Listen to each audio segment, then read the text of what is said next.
Hello, welcome back to the channel. Today we are here to talk about Shaandaar, directed by Vikas Bal. I think I pronounced that wrong. This movie was interesting, right? Because I watched into this movie not knowing anything about it. Basically, all I knew was, oh yeah, there's like some really good songs from this movie, which I personally love. I grew up with these songs, so I was like, okay. I went to Spotify and I was like, okay, these songs are going to my playlist.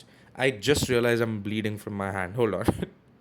All right, now that I have managed to somewhat stop that, let's talk about Shandar.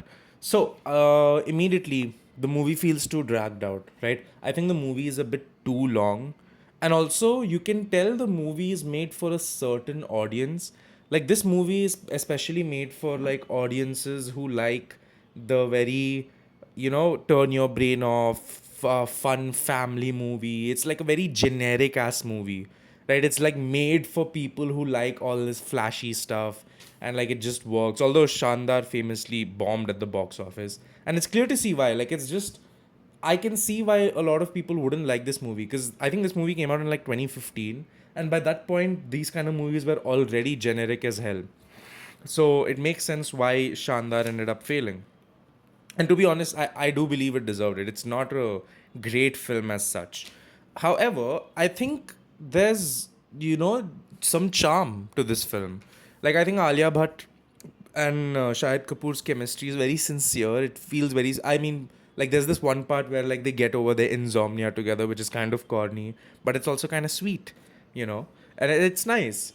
I think the chemistry between Pankaj Kapoor and Shahid Kapoor, like the scenes between them, is genuinely great.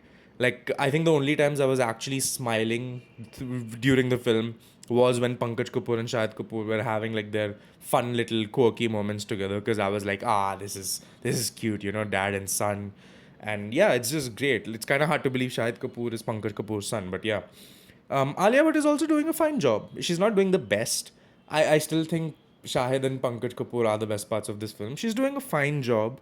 There is, of course, like I said, I knew about the Alia Bhatt bikini scene. It is a bit uncomfortable to watch because she looks really young, and I don't know why. I'm old now, but like I feel like she looks younger than me, and that makes me really uncomfortable. I don't know how that shit went by. I'm glad Alia Bhatt looks much older now, because they were making her do things. I don't even know how old she was when this movie came out, and I hope she was old enough, because I watched it and I was like, this is not as fun as I thought when I was a kid. Like, it just felt uncomfortable, which was funny. But the whole grandiose nonsense, the whole, oh, rich family, rich things, like it just, I could not give a shit.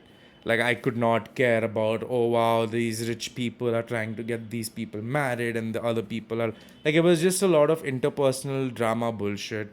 I didn't care. I can see certain people watching this and being like, "Oh my god, there's something about it which just works." And you know exactly the kind of people who watch Shandar, and you just can put them in a certain category, because you can show movies similar like this and they'd probably eat it up, right? Which is why it's kind of surprising that it failed. But I guess this also is interesting in retrospect, because I guess people were getting tired of these kind of films at that point. But overall, it's not a bad film. It's a very mediocre film, I would say. Like, I'm not going to sit here and say, oh my god, this was a terrible film. Because, like I said, there were times when I was actually having a good time. I was like smiling and I was like, that's sweet and stuff. But I wasn't exactly like, oh my god, this is such a good movie. It was just mediocre, mid overall. Like, I could have, and it started to feel very dragged out towards the end, to be honest. I could have easily skipped this movie altogether and I would have been fine. But it's a good change of pace, because I was like, oh, I'm gonna go on this bad movie streak. It's not that bad. It's decent. But that's gonna be it from me. Let me know what you thought of the movie if you have watched it. Don't forget to leave a like and subscribe, and I'll see you all in the next one.